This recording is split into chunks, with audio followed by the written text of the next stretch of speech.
आई तो उन्होंने कहा कि लक्षण धाम राम प्रिय शकल जगत आधार और गुरु वशिष्ठ सिंह राखा लक्ष्मण नाम उदार। अद्भुत है, दिव्य है। और इसीलिए तो हम पूजनीय शिवराज, आप कल्पनीय करिए, जथा नामे तथा उड़े, और इतने सारे लोग इतनी देर से विराजमान हैं। इसका मतलब है कि कितनी दिव्य आत्मा रही होगी, कितने महान लोग रहे होंगे, कैसी उनकी कृति रही होगी। और इसी का परिणाम है, मैं कभी कभी सोचता हूं, बेटी 3, बेटियां 4, और 1 जनवरी 1939 और 2 जनवरी 1919 यात्रा कितनी हुई? 80 वर्ष 1 दिन। अब आप 80 वर्ष 1 दिन को अगर महीने में कैलकुलेट करें तो 960 महीने 1 दिन, और अगर आप उसको दिनों में कैलकुलेट करें तो 29,201 दिन। अगर आप घंटों में कैलकुलेट करें तो 7,08,84 घंटे। अगर मिनटों में कैलकुलेट करें तो आपको पता चलेगा कि ये मिनटों में कैलकुलेट करके उस पुण्यात्मा के लिए मैं कहना चाहता हूं, किसी अतिथि से आज मैं चाहता हूं एक बार दोनों हाथ उठा, ये पहली बात थी। वाह! अगर हम लोग मिनटों में कैलकुलेट करें तो 4,20,49,440 मिनट, और अगर हम सेकेंडों में कैलकुलेट करें तो 2,52,29,66,400 सेकेंड वो धरती पर रही महात्मा। और उस महात्मा ने अपने 2,52,29,66,400 सेकंडों में कितनी बार सांस लिए होंगे? अगर उन सांसों का कैलकुलेशन आप करेंगे तो कोई डॉक्टर होगा तो पल्स को छूता है, तो नापता है, पल्स को देखता है, और हार्ट की बीट को देखता है कि धड़कन कितनी बार हो रही है। तो धड़कन के आधार पर उनका जितनी बार दिल धड़का वो हर बार भारत माता के लिए धड़कता रहा। उसी का परिणाम है कि हम सब लोग माता दिया। और ऐसे कार्यक्रम के मुख्य अतिथि आदरणीय हमारे प्रदेश अध्यक्ष स्वतंत्र देव जी, और उनका नाम है स्वतंत्र देव।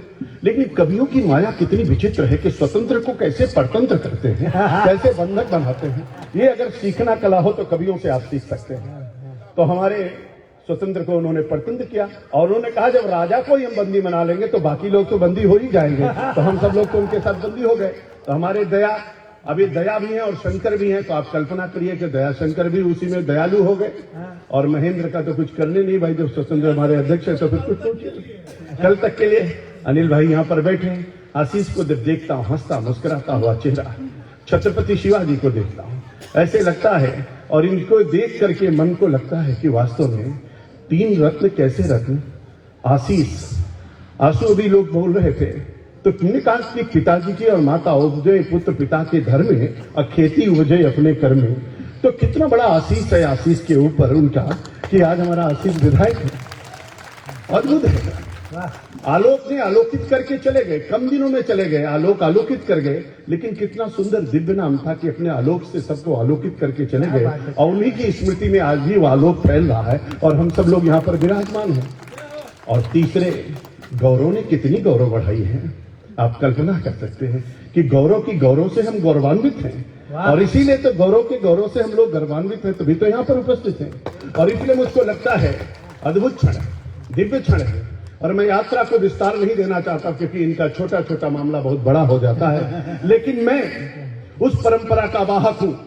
मेरे भी पितामह बहुत बड़े कवि हैं, आपको पता है कि नहीं पता है, लेकिन मैं आपको बताता हूं, क्योंकि जिनकी याद में इनको पैरालिसिस का अटैक हुआ, जिनकी याद में इनको पैरालिसिस का अटैक हुआ था, आदरणीय पूजनीय, जिनकी पुण्यतिथि में हम लोग शिवराज जी की पुण्यतिथि में स्वर्गीय पूजनीय शिवराज जी के उसमें बैठे हैं, इनको पक्षाघात हुआ कैसे? तो हमारे पितामह भी बहुत बड़े कवि थे। उन्होंने कहा जंग न होने देंगे, उन्होंने कहा हार नहीं मानूंगा, रार नहीं ठानूंगा, काल के कपाल पे लिखता हूं मिटाता हूं, गीत नया गाता हूं, गीत नया गाता हूं। वो हमारे पितामह हैं। आप अगर कविगण यहाँ पर विराजमान हैं तो हमारे, हम जिस परंपरा के वाहक हैं वो हमारे पंडित अटल बिहारी वाजपेयी भी तो बहुत बड़े कवि थे। और उन्हीं की याद में 2004 के चुनाव में रिजल्ट के बाद उस आघात में पक्षाघात हो गया एक राष्ट्रभक्त को। लेकिन हार नहीं मानूंगा, रार नहीं ठानूंगा, काल के कपाल पे लिखता हूं, मिटाता हूं, गीत नया गाता हूं। फिर से उठ के खड़े हो गए और अपने काम में लग गए, राष्ट्र की सेवा में तन्मय हो गए। मुझको लगता है अद्भुत दृश्य है, कल्पना के परे है।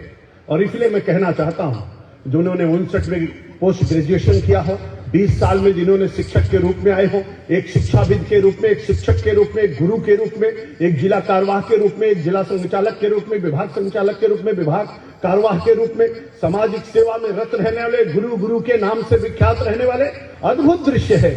85 की घटना हो या 75 की घटना हो, जेल की यात्रा हो या शिक्षक की यात्रा हो, जिन्होंने अपने कृतित्व से व्यक्तित्व को सबको प्रभावित कर दिया, उनके सिर चरणों में मैं अपनी पुष्पांजलि, श्रद्धांजलि और शब्दांजलि अर्पित करता हूं।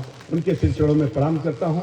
ज्यादा विस्तार से कुछ कहना नहीं चाहता हूं, लेकिन मैं यहां रहा था, जैसे गेट पे पहुंचा मुझको लगा कि यहां कुछ अलग से प्रकाश क्यों दिख रहा है। और जब मैं अलग वहां से देखा तो मुझको पता चला कि मंच पर तो दिनेश है, इसलिए इतनी बड़ी आभा आ रही है कि जब साक्षात सूर्य ही मंच पर विराजमान है तो आभा आना स्वाभाविक है। और थोड़ा और आगे बढ़ा तो मैंने देखा कि त्रेता के राम भी मंच पर विराजमान है। और थोड़ा सा और आगे बढ़ा तो देखा कि द्वापर के श्याम भी मंच पर विराजमान है। और राम और श्याम के बीच में सर्वेश को हंसता खेलता हुआ देखा तो हमने कहा मंच कितना गुलजार होगा।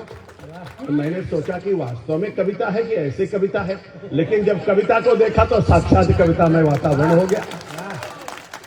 और इन कवियों को देख करके मुझको ऐसा लगा कि जिसको न कोई शोक उसको कहते हैं अशोक। और जब अशोक को देखा तो मुझको तो फिर वीरभूमि की याद आ गई। और ये तो पिंक सिटी से आते हैं, जयपुर से आते हैं, लेकिन जयपुर वालों को जब मैंने देखा चीन को ललकारते हुए तो मुझको आनंद की अनुभूति हो गई। और लेकिन त्रेता के राम को जब मैं देखा तो राम त्रेता के कैसे थे?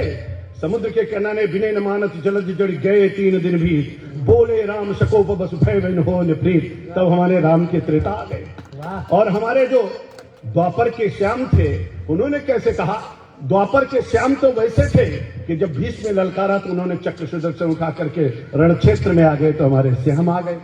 और लेकिन इन सब के बीच में बहुत गजब का हुआ मामला कि मैंने देखा कि दिल पर कितनी चोट लगी है। जब गजेंद्र को देखा कि दिल की चोट उनसे सही नहीं जा रही है, वियोग से कितने पीड़ित हैं, उनकी एक एक लाइन 12 बंकी से यहां तक चल के आए होंगे, कितनी पीड़ा पाए होंगे, मैं नहीं समझ सकता हूं मित्र की आपकी दशा क्या है, लेकिन अद्भुत है, गजब है। ऐसे कवियों को मंच गौरवान्वित है। मैं स्वागत करता हूं, अभिनंदन करता हूं, बार बार वंदन करता हूं कविता बहन आपका, सबका। और जिन्होंने अगर 100 बार कहा कि मैं झूठ नहीं बोलूंगा, झूठ नहीं बोलूंगा, इसका मतलब झूठ के सिवा कुछ और नहीं बोलूंगा, तो आप समझ सकते हैं। तो जोरदार तालियां एक बार कवियों के लिए होनी चाहिए। अभिनंदन है, स्वागत है। मैं कवियों का स्वागत करता हूं, अभिनंदन करता हूं।